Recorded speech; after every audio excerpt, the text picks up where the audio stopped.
হাকা dollar valley Iceland. এই কথাটি শুনে আপনি হয়তো অবাক হবেন না যে আইসল্যান্ড হচ্ছে পৃথিবীর সবচেয়ে সুন্দর জায়গাগুলির মধ্যে একটি। সমগ্র দেশটিতে ছড়িয়ে রয়েছে পাহাড়, পর্বত ও নদী নালার এক মনোরম দৃশ্য। আর সেরকমই এখানকার নর্ডিক আইল্যান্ড তার নিজের অদ্ভুত দৃশ্যগুলির জন্য বিশ্বের কাছে অনেক প্রসিদ্ধ। কিন্তু আইসল্যান্ড যখন পর্যটকরা ঘুরতে যায় তখন ব্লু লেগুনে বেশি থাকতে তারা পছন্দ করে। হাকা ডলার ঘাটিকে দেখে আপনি অবাক হয়ে যাবেন। এই জায়গাটিতে অবস্থিত দুটি গিজার্স এর জন্য সমগ্র জায়গাটি সারা বিশ্বের কাছে অনেক প্রসিদ্ধ। এই দুটো গ্রেট গিজার্স এবং স্ট্রোক হচ্ছে অনেক প্রাচীন, যেটাতে আপনি দেখতে পাবেন একটা গর্তর থেকে বার হওয়া জল ফোয়ারার মতো বার হয়ে অনেক উঁচুতে উড়ে যায়। এমনকি কখনো কখনো এই জল প্রায় 200 ফিট অব্দি উঁচুতে উঠে যায়। এই পুরো জায়গাটির নিচে একটা জলধারা রয়েছে, যে ধারাটির জলচাপ প্রতি 10 মিনিট অন্তর অন্তর বাড়তে থাকে ও যার ফলে এই হোলগুলির মাধ্যমে জল বাইরে বেরিয়ে আসে। যে এই জলটি অনেক চাপে বাইরে বেরিয়ে আসে তখন সেই জলটি একটা কচ্ছপের ডিমের আকৃতি ধারণ করে। আর এটা দেখতে এতই সুন্দর হয় যেটাকে দেখতে সারা বিশ্ব থেকে অনেক মানুষ এখানে ছুটে আসে। এরপর রেনবো ইউক্যালিপটাস। আমাদের পৃথিবীতে ইউক্যালিপটাসের অনেক প্রজাতি রয়েছে। যদি গণনা করে দেখা হয় তাহলে পাবেন আমাদের পুরো পৃথিবীতে প্রায় 700টির চেয়েও বেশি প্রজাতি রয়েছে, যেগুলি বিভিন্ন সাইজের এবং বিভিন্ন রঙের হয়। এগুলির মধ্যে সবচেয়ে সুন্দর হচ্ছে রেনবো ইউক্যালিপটাস গাছ, যেগুলি লম্বায় হতে পারে প্রায় 250 ফিট। এই গাছগুলির খোঁজ সবার প্রথমে হয়েছিল ফিলিপাইন্সে এবং তারপর হাওয়াই, ক্যালিফোর্নিয়া, ফ্লোরিডা এবং টেক্সাসেও এই গাছগুলি এখন দেখতে পাওয়া যায়। এই এত সুন্দর রং বেরঙের গাছগুলি ক্লোরোফিলের মাত্রা বেড়ে যাওয়ার জন্য তৈরি হয়, যার জন্য গাছের পাতাগুলোর রং সবুজ হয়। এছাড়াও এগুলিতে অনেক ধরনের কেমিক্যাল পাওয়া যায়, যার জন্যই এই গাছগুলির কাণ্ডগুলিতে বিভিন্ন রং দেখতে পাওয়া যায়। এই এলাকাগুলিতে কখনো অধিক বর্ষা, আবার কখনো হয় অধিক গ্রীষ্ম। এজন্য এই জায়গাগুলিতে জলীয় বাষ্পের পরিমাণ হয় অনেক বেশি, যার ফলে এই কেমিক্যালগুলি একে অপরের সাথে মিশে যায় ও গাছগুলির রং হয়ে যায় এরকম। এই রংগুলি আপনি তখনই দেখতে পাবেন যখন আপনি এই গাছগুলির বাইরের ছালগুলি তুলে দেবেন। গাছগুলি যত পুরনো হয় এগুলোর রংগুলিও অনেক সুন্দর হতে থাকে। আমেরিকার বিভিন্ন স্টেটে তো আপনি এই গাছগুলি দেখতে পাবেন, তবে এখন এগুলিকে ফিলিপাইন্সে দেখা খুব কমই মেলে, কেননা সেখানকার পরিবেশে এগুলো বেশি বৃদ্ধি পায় না। লেনকুয়াইস ম্যারানহেন্সিস ন্যাশনাল পার্ক, ব্রাজিল। আপনি হয়তো জানেন না যে সারা বিশ্বের সবচেয়ে সুন্দর সাঁতার কাটার জায়গা কোনো মরুভূমির মাঝের জলাশয়ে হতে পারে। ব্রাজিলে অবস্থিত এই ন্যাশনাল পার্কে কিছু এরকমই একটা দৃশ্য দেখতে পাওয়া যায়। এই দৃশ্যটি পৃথিবীতে অবস্থিত সবচেয়ে সুন্দর দৃশ্যগুলির মধ্যে একটি। এই ন্যাশনাল পার্কে অবস্থিত জানুয়ারি মাস থেকে জুন মাস পর্যন্ত এই ছোট ছোট ঝিলগুলিতে জল জন্মায়, ওইগুলো দেখতে লাগে একেবারে লেগুনের মতো।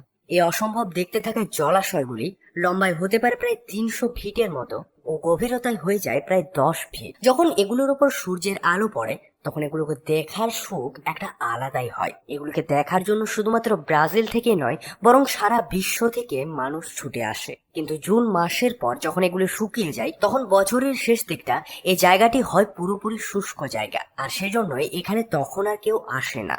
পেনিটেন্স অ্যান্ডিজ মাউন্টেন রেঞ্জ। যখন আমরা জঙ্গলের কথা চিন্তা করি তখন বড় বড় গাছ, পাখির আওয়াজ ও বিভিন্ন জীবজন্তু আমাদের মাথায় আসে, কিন্তু এগুলো ছাড়াও প্রকৃতিতে এমনও কিছু সুন্দর জিনিস রয়েছে যেগুলিকে যখন আমরা প্রথমবার দেখি আমরা আশ্চর্য হয়ে যাই। আমাদের পৃথিবীতে সব জঙ্গলই তো গাছ দিয়ে ঢাকা থাকে, তবে এমন একটা জঙ্গল রয়েছে যেখানে শুধু বরফের স্পাইকস দেখতে পাবেন, যেগুলো সোজা ওপরের দিকে খাড়া হয়ে থাকে। এগুলোর মধ্যে সবচেয়ে মজার ব্যাপার হচ্ছে যে এই স্পাইক গুলো পুরোপুরি বরফ দিয়ে তৈরি। এগুলো সাধারণত আমাদের পৃথিবীতে অনেক উচ্চতম জায়গাগুলিতে দেখতে পাওয়া যায়। লম্বা এগুলো প্রায় 16 ফিট অব্দি হতে পারে এবং সূর্য যেদিকে থাকে সেই স্পাইক গুলোর মুখগুলিও সেদিকেই ঘুরতে থাকে। এগুলোর ব্যাপারে বিজ্ঞানীদের খাতায় বিজ্ঞানীরা এগুলোকে প্রথমবার সাল 1800-তে খুঁজেছিল। এমনকি চার্লস ডারউইনও এগুলোর খোঁজ করেছিল। যখন তিনি আন্দিজ পর্বতমালার ড্রাই আন্দিজের মধ্য দিয়ে পার হয়ে যাচ্ছিলেন তখন তিনি এগুলোকে প্রথমবারের জন্য দেখেছিলেন। Glow worm cave, New Zealand. আমাদের পৃথিবীতে যত সুন্দর দেশ রয়েছে সেগুলোর মধ্যে নিউজিল্যান্ডকেও গোনা হয়। এখানকার নর্থ আইল্যান্ডে অনেকগুলি ছোট ছোট পুরনো গুহা রয়েছে। যখন আপনি গুহাগুলির গভীরতায় যান তখন আপনি যা কিছুই দেখতে পান সেগুলো কোনো জাদুর থেকে কম মনে হয় না। আসলে এগুলি আলাদা কিছু নয়, বরং এগুলো হচ্ছে এক ধরনের পোকা।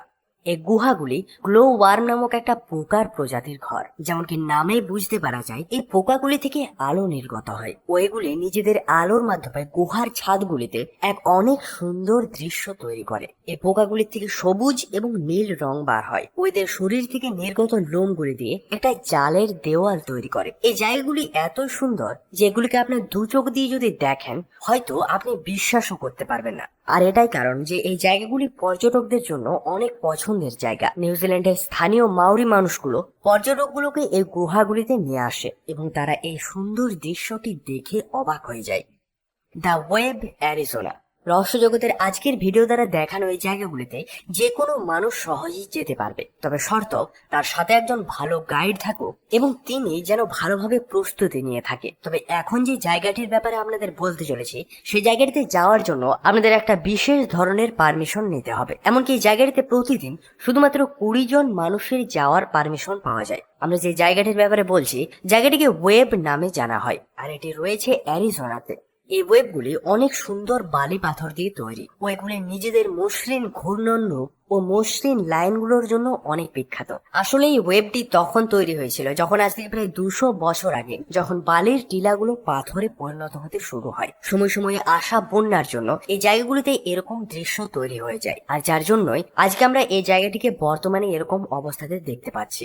পৃথিবীতে যত সুরক্ষিত জায়গাগুলি রয়েছে সেগুলির মধ্যে এটাও হচ্ছে অনেক সুরক্ষিত জায়গা। তবে হ্যাঁ, এই ওয়েবসটি হচ্ছে অনেক ভয়ঙ্কর, কেননা যে কোনো মানুষ এখানে সহজেই হারিয়ে যেতে পারে। গরমের জন্য এখানকার তাপমাত্রা কখনো কখনো নিয়ন্ত্রণের বাইরেও চলে যায়। যদি আপনি পারমিট পেয়ে গেছেন ও আপনি সুন্দর জায়গাটিতে হারিয়ে না যান, তাহলে মানা হবে আপনার ভাগ্য হচ্ছে খুবই ভালো।